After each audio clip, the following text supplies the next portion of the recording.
Stop picking these players. 7 popular assets, all fairly highly owned, that I don't think should be in our Game Week 1 teams. Welcome back to another video. Hope you guys are good and you're enjoying pre-season. Let's get started then, shall we? We're going to start with one player that's in a fair few amount of teams, 13%, and that is Matheus Cunha. Of course, he's a shiny new toy at Man United, but the fixtures aren't good for Man United. And of course, what we know from last season is under Amorim in this formation with this squad, they haven't looked too pretty, have they? So Man United start the season at Arsenal, against Arsenal at home. Then they go to Fulham, they play Burnley at home. But then after that, it's Man City and Chelsea. That is a tough run of 5 games. I think Man United as a team are probably a swerve.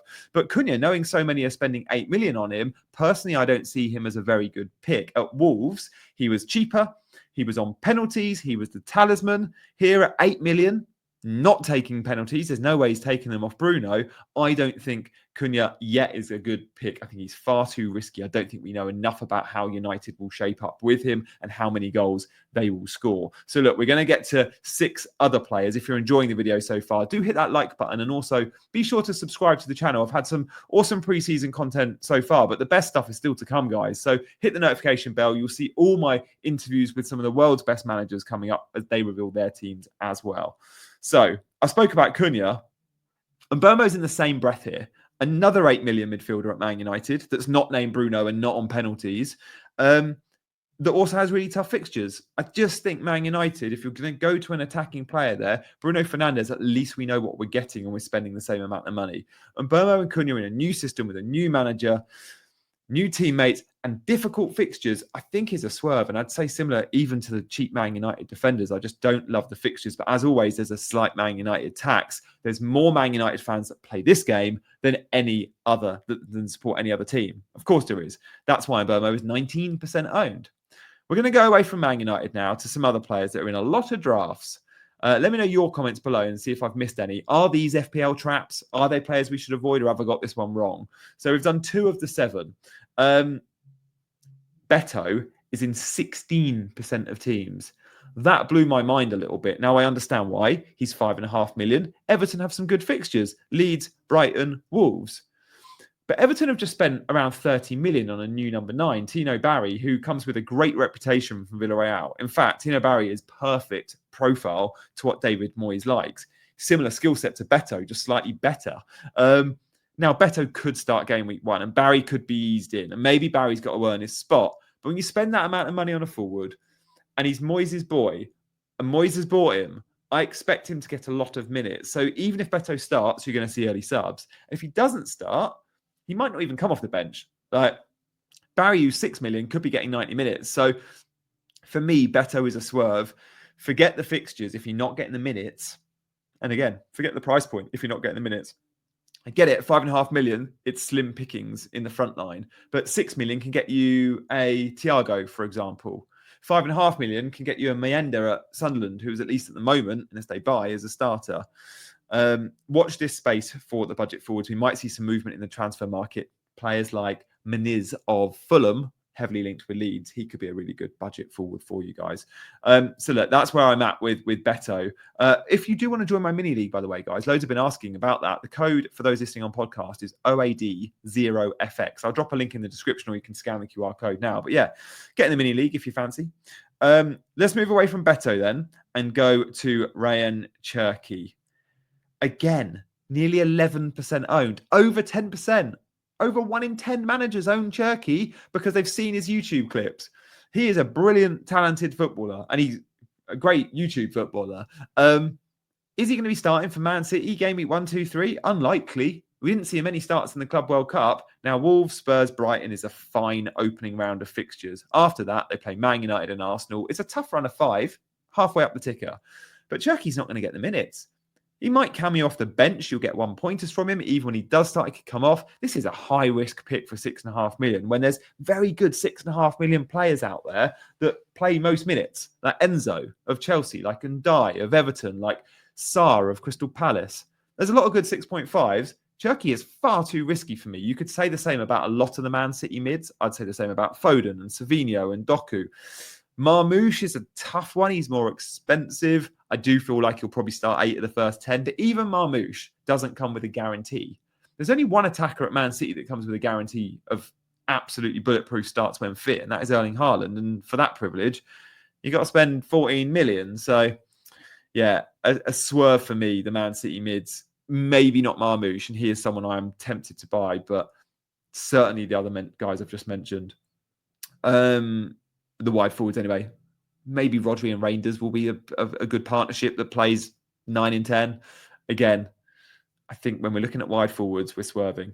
Anthony Elanga, another wide forward. Now, pictured here in a Forest shirt, but of course he's moved to Newcastle, and with that, it's like, oh, is this better for him because he's now playing in a team that score more goals? Similar approach, Eddie Howe to Nuno. Like, they'll play a lot on the counter, and Elanga's going to suit Eddie Howe. Perfect profile for him, and he's wanted a right-sided player for a long time. He was never set on Almiron. He was never really set with Jacob Murphy, who had a great year last year and played his way into the team. Harvey Barnes doesn't like playing on the right, but Elanga is competing with Murphy, who had a really good season, and probably Barnes now. Let's assume Anthony Gordon on the left is nailed.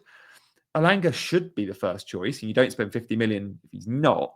But Murphy's going to get minutes. Barnes is going to get minutes. And the worst thing of all, Elanga's not Elanga price anymore. Last year, what was he, 5.5 million? You got to spend 7 million for Elanga now. This is overpriced trap, I feel. But because he's a shiny new toy, he's in 9.8% of teams. Go spend 6.5 million and get a much better midfielder in and die, for example, in my opinion. Even though last year he caught the eye, only 6 goals in 31 starts. Not so sexy for a 50 million buy. Aston Villa, then it's Liverpool, then it's Leeds for Newcastle to kick off the season. Again, when we look at the overall ticker, Newcastle right down there at the bottom with Arsenal. Aston Villa, Liverpool, Leeds, Wolves, Bournemouth. It's a tough run of 5 games. Newcastle attack, I think, are a swerve for me. Guys, thanks for hitting those buttons, by the way. You're liking and subscribing. You'll see here I've got the Fantasy Football Scout ticker on. I've been spending a ton of time in the Scout members area pre-season. If that's you and you want to do the same, for all the data, for some extra really cool content that they do, feel free to scan the QR code on screen right now and check out their 47% off deal running pre-season with the link in the description or on screen. If you're interested in the defensive numbers, the defensive contribution numbers, the recoveries, the clearances, the tackles, the interceptions, the blocks, all of that they've recalculated on the members area from last season. So you can see who picks up all those points. It's really cool. All right, let's move on to Pedro Porro. 5.5 million gets you a Pedro Porro when 4.5 million gets you in a Doggy or a Van de Ven. Also, Jed Spence exists, and Jed Spence is a very good fullback that I think Frank will like. Now, will Porro be first choice? Probably. Could Spence play left back? Maybe. Will Udogie play left back? Probably. Like, it's up in the air. There's 3 very good fullbacks at Spurs, and there's only 2 spots available. So Pedro Porro isn't 100% nailed yet, although I expect he will be nailed and be a starter. But 5.5 million is pricey. You access the same back line for 4.5 million with the other guys I've just mentioned. And I think attacking returns will be fairly similar. I do think we'll see more clean sheets than we did last season. I just think Pedro Porro comes in at too expensive. Now, again, it's that game week 1 fixture. People go, oh, he's got Burnley on the opening day at home. Pedro Porro's a great pick. Remember, he then goes to City and Bournemouth. Like, that's a tough 3 games when you look at it from afar. And actually, after that, it's West Ham, Brighton. Like, that's a sort of middling fixture ticker there for Spurs. If you're covering the Spurs defence, I think you spend 1 million less, right? Go Van de Ven, go Udogie. Another defender for you. So look, Pedro Porro was 10% owned. Again, Alex Moreno is nearly 12% owned. It's 4 million fodder, but there's 4 million starters out there. There's a lot of defenders this season that are 4 million starters. Look at some of the Sunderland defenders. Look at some of the Burnley defenders.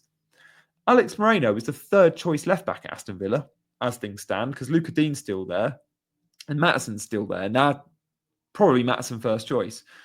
Moreno could go out on loan. Keep your eyes on that, because last year at Forest, he wasn't even first choice. Like, he started the season, got injured, and then Nico Williams came in and got the spot. High risk. I would be swerving him and go to a 4 million that's going to get you minutes, because you might just need him, especially if you're on that early bench boost. Guys, drop some other potential trolls down below. Thanks for watching. I'll see you again soon for another video.